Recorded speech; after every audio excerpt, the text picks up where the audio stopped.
Good morning. Just had a break in between sessions, so thought I would come on here for a couple of minutes, like I'm going to be trying to do this summer, and talk to you about my most popular viewed blog post to this date is on mom guilt. So who can relate to that concept of mom guilt? What does that look like for you?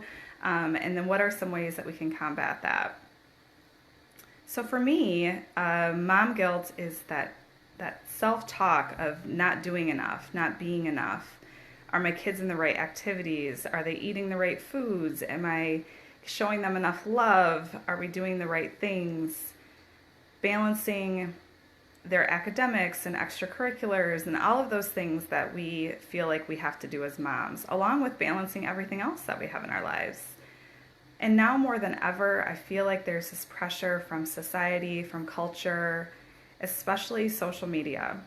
We have the opportunity with social media, can be positive in ways that we can connect with other moms, not feel alone, but there's also that self-comparison, that comparison game that comes in when we're on social media and we're seeing what other moms are doing. And social media tends to be that highlight reel, right, of what's going well. Kids photographed getting awards or doing well in sports. And while all of that is great and we can share that with each other, there's also that comparison game that can creep in. And I've heard it said before that comparison is the thief of joy. And comparison robs us of that ability to be present because we're focusing our mind on the comparison that we're doing between us and other moms rather than being present with ourselves or our kids. A couple of questions to ask yourself. How might your time with your kids, your family, your work be different if you weren't spending that mental energy on comparing yourself or that self-doubt or self-criticism?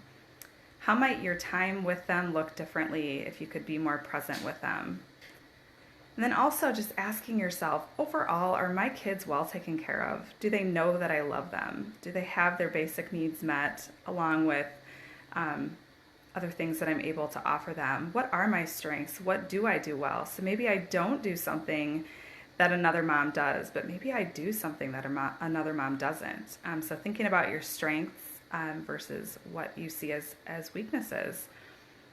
And also just thinking that, overall in the long scheme of things, your kids probably aren't going to remember really minute details of whether you packed them the perfect lunch versus another peanut butter and jelly sandwich. They're going to remember the way you made them feel, the compliments you gave them, and that awesome family time that you had with them.